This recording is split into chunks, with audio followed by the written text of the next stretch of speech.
नमस्कार, आप देख रहे हैं न्यूज नेशन चैनल का डिजिटल प्लेटफॉर्म न्यूज नेशन स्तुति और मैं हूं आपके साथ पूजा वशिष्ठ। नवरात्र शुरू हो रहे हैं। जी हां, पितृपक्ष का समापन हुआ और अब नवरात्र आए हैं। नवरात्र से जुड़ी बहुत सारी आजकल बातें चल रही हैं कि इस बार नवरात्र घट या बढ़ रहे हैं। लोगों को तिथियों को लेकर संशय है, तो नवरात्र से जुड़ी हर सारी जानकारी प्राप्त करने के लिए हमारे साथ मौजूद हैं ज्योतिषाचार्य हरिगोपाल शर्मा जी। आपका बहुत बहुत स्वागत है। तो हरिगोपाल शर्मा जी आज हमारे सारे प्रश्नों के उत्तर देंगे नवरात्र से जुड़े हुए।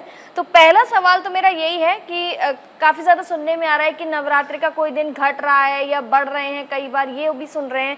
तो मैं जानना चाहूंगी कि किस तरीके से नवरात्र हैं और अष्टमी, नवमी और दशहरा कब कब है। पूजा जी, आपके चैनल के सभी दर्शकों को शारदीय नवरात्र की मंगलमय शुभकामनाएं। माँ भगवती हम सभी का कल्याण करें, यही हम कामना करते हैं। देखिए, साल में 4 नवरात्र पर्व होते हैं। 2 प्रकट होते हैं, 2 गुप्त होते हैं। माँ भगवती की कृपा पाने के ये नवरात्र सर्वोत्तम दिन शास्त्रों में बताए गए।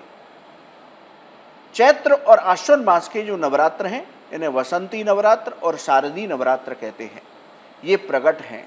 वहीं आषाढ़ और माघ मास में गुप्त नवरात्र होते हैं।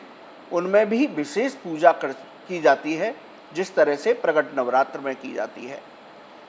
शास्त्रों के मुताबिक यदि नवरात्र बढ़ता है तो इसे मंगलकारी माना जाता है, और यदि घटता है तो इसको अच्छा नहीं माना जाता। इस बार नवरात्र 10 दिन के होंगे। इस बार तृतीया तिथि की वृद्धि हो रही है, यानी कि तृतीया जो तिथि है, तीसरे दिन का नवरात्र वो 2 दिन के लिए होगा। तीसरे दिन की जो देवी हैं माँ कूष्मांडा, उनकी 2 दिन पूजा की जाएगी। इसी तरह कुछ पंचांगों में अष्टमी और नवमी 1 दिन दी गई है। ये वो भी गलत नहीं है, लेकिन जब नवरात्र की वृद्धि हो रही है तो हम क्यों ना ज़्यादा दिन पूजा करें, माँ भगवती के चरणों में ज़्यादा दिन बैठें। इसलिए अष्टमी तिथि को, जिन पंचांगों में अष्टमी नवमी 1 है, यानी कि अष्टमी का व्रत आपको सप्तमी में करना पड़ेगा, 1 व्रत कम हो जाएगा। इसलिए अष्टमी का पूर्ण व्रत करें। नवमी का जो पर्व है वो 12 अक्टूबर को आप सुबह मनाएं और 12 अक्टूबर की शाम को विजयादशमी का पर्व मनाएं। तो इस तरह से आपको 9 दुर्गा भी पूर्ण प्राप्त होंगे और विजयादशमी का भी पर्व आप शुभ मुहूर्त में मना सकेंगे। तो इस बार 10 दिन का नवरात्र का उत्सव है। माँ भगवती की कृपा पाने के लिए आप इन उत्सव में माँ भगवती की विधि पूर्वक, शास्त्र पूर्वक आराधना कीजिए। जी, तो नवरात्र जैसे बताया कि इस बार 10 दिन के हो गए हैं और तृतीया 2 बार मनाई जाएगी। तो सबसे पहले दिन हम लोग कलश स्थापना करते हैं, जॉब होते हैं, तो जो हम घट स्थापना करेंगे उसका शुभ मुहूर्त क्या है? देखिए, शास्त्रों में शुभ मुहूर्त का विधान दिया गया। यूँ तो आप प्रतिपदा तिथि में पूरे दिन पूजा करिए, आपको फलों की प्राप्ति होगी। लेकिन शुभ मुहूर्त, और शुभ मुहूर्त भी स्पष्ट कर देता हूँ, जैसे कि हम 6:15 से 7:44, ये सुबह के कलश स्थापना का शुभ मुहूर्त है। अब इस शुभ मुहूर्त को समझ लीजिए कि 6:15 से 7:44, इसके बीच में आपका जो पूजा का दीपक है वो जल जाए, आपका जो संकल्प है वो भूल जाए और आपके कलश की स्थापना हो जाए। और उसके बाद वो पूजा कितने भी समय तक चले वो फर्क नहीं पड़ता। लेकिन जिस मुहूर्त की हम बात करते हैं उसमें संकल्प पूजा का दीपक ये जल जाना चाहिए। ये शुभ मुहूर्त होता है। तो सुबह की पूजा का मुहूर्त है 6:15 से 7:44 तक। अब बात करते हैं 3 अक्टूबर को अभिजीत मुहूर्त की। अभिजीत मुहूर्त में 11:46 से 12:33 तक ये अभिजीत मुहूर्त का समय रहेगा। इसमें भी आप कलश स्थापना करेंगे तो आपको शुभ फलों की प्राप्ति होगी, पूजा का पूर्ण फल प्राप्त होगा, मंत्र सिद्धियां प्राप्त होंगी और किसी भी व्यवधान के आपके नवरात्र पूर्ण होंगे। तो शुभ मुहूर्त में पूजा करने से, शुभ मुहूर्त में कलश स्थापना करने से निर्विघ्न नवरात्र की पूजा पूर्ण होती है, मंत्र सिद्धियां प्राप्त होती हैं। तो इसलिए हमें शुभ मुहूर्त में ही कलश स्थापना करनी चाहिए। साथ ही ये भी जानना चाहूँगी कि ये जो पूजा है वो हमें कैसे करनी है, और जो कलश स्थापना का मुहूर्त आपने बताया, ये कलश स्थापना हमें कैसे करनी है? देखिए, नवरात्र के पहले दिन कलश स्थापित करते हैं। उत्तर या उत्तर पूर्व दिशा में एक चौकी बिछाएं। चौकी पर लाल कपड़ा बिछाएं। उस पर माँ दुर्गा के श्री विग्रह की स्थापना करें। भगवान गणेश के श्री विग्रह की स्थापना करें और चौकी के उत्तर दिशा में ही आप कलश स्थापित करें।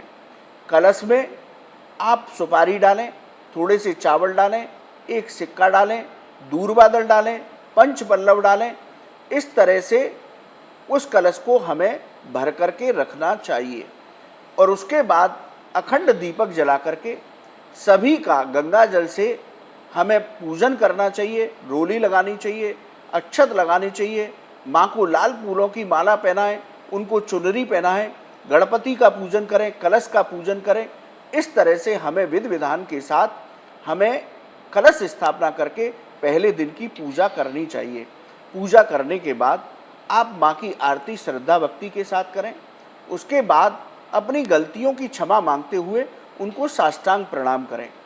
उसके बाद आप प्रतिदिन नवार्ण मंत्र की एक माला का कम से कम जप करिए।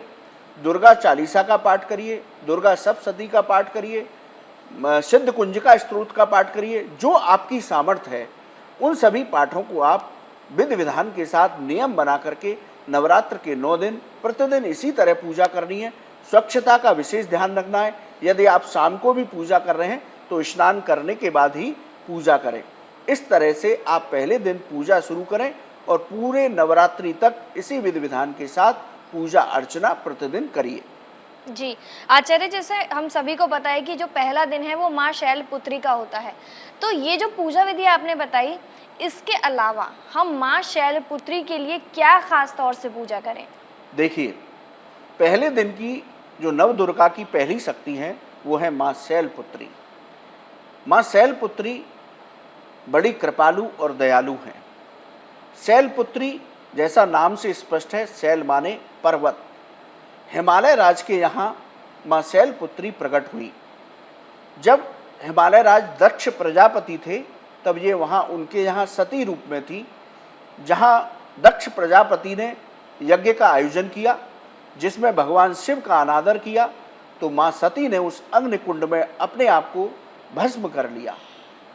तब ये कालांतर में हिमालय राज के यहाँ प्रकट हुई और इनका नाम पड़ा शैलपुत्री। शैलपुत्री देवी अपने हाथ में एक त्रिशूल रखती हैं, वृषभ इनका वाहन है, एक हाथ में कमल रहता है। पहले दिन इनकी पूजा की जाती है।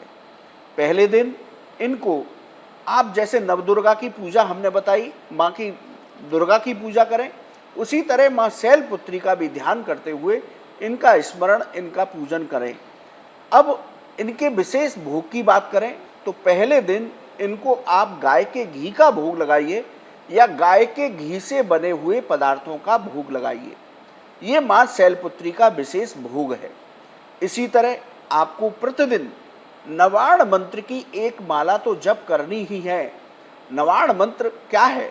ऐं ह्रीं क्लीं चामुंडाई बिच्चे।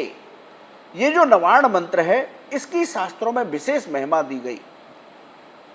इसकी महिमा का संक्षिप्त वर्णन भी कर देता हूँ। जब अर्थ आपको पता होता है तो उस मंत्र को जप करने से आपको और आनंद आता है। देखिए, ये ऐं माँ महालक्ष्मी सरस्वती का बीज मंत्र है, ह्रीं माँ महालक्ष्मी का बीज मंत्र है और क्लीं महाकाली का बीज मंत्र है। तो इन तीनों की शक्ति इस मंत्र में, जो त्रिगुणात्मक शक्ति है, वो तीनों इस मंत्र में विराजमान है। 9 अक्षर का मंत्र है, तो जो हमारे नवग्रह हैं वो भी इन 9 अक्षरों में समाहित हैं। तो यदि कुंडली में आपके नवग्रह आपको परेशान कर रहे हैं तो इस मंत्र का जप करने से वो भी शांत होते हैं, उत्तम फल देते हैं। तीसरा, शास्त्र कहते हैं कि ये जो नवार्ण मंत्र है ये माँ दुर्गा का निराकार स्वरूप है, यानी कि इसमें माँ साक्षात निवास करती हैं। अगला शास्त्र कहते हैं कि यदि आप दुर्गा सप्तशती का पाठ नहीं कर पा रहे तो आप प्रतिदिन 11 माला नवाण मंत्र की जप कर लीजिए तो आपको दुर्गा सप्तशती पाठ के बराबर फल की प्राप्ति होगी। अगला शास्त्र कहते हैं कि जब तक आप नवाण मंत्र का जप नहीं करते तब तक आपको दुर्गा सप्तशती पाठ या किसी भी पाठ का पूर्ण फल प्राप्त नहीं होता। इसलिए शैलपुत्री माँ की पहले दिन पूजा होगी, उनके मंत्र का जप करने से पहले एक माला नवाण मंत्र की अवश्य जप करें। अब माँ शैलपुत्री का क्या मंत्र है? ओम ऐं ह्रीं क्लीं शैलपुत्रै नमः। पुनः निवेदन कर देता हूँ, ओम ऐं ह्रीं क्लीं शैलपुत्रै नमः। इस मंत्र का आप जप करें पहले दिन तो आपको माँ शैलपुत्री की कृपा प्राप्त होगी, आपकी सभी मनोकामनाएं पूरी होंगी, आपके सभी संकट समाप्त होंगे। जी, तो पहले दिन कीजिए माँ शैलपुत्री की पूजा, और जैसा कि आचार्य जी ने बताया गाय के घी का भोग लगाइए, उससे आप कुछ भी मिष्ठान बना सकते हैं और देवी माँ को भोग लगाइए। साथ ही जिन मंत्रों का जाप आचार्य जी ने बताया वो भी कीजिए। आचार्य जी बहुत बहुत शुक्रिया आपका ये सारी जानकारी देने के लिए। जय माता दी। नवरात्र शुरू हो रहे हैं, ऐसे में उससे जुड़ी सारी जानकारी, कब आपको कलश स्थापना करनी है, उसका शुभ मुहूर्त क्या है, साथ ही पूजा विधि किस तरीके से करनी है, हमें आपको आज इस वीडियो में बताया। तमाम ऐसी और जानकारियों के लिए आप बने रहिए न्यूज़ नेशन चैनल के डिजिटल प्लेटफॉर्म न्यूज़ नेशन स्तुति के साथ। धन्यवाद। न्यूज नेशन अब व्हाट्सएप पर खबरों के ताजा अपडेट के लिए न्यूज नेशन के इस QR कोड को स्कैन करें।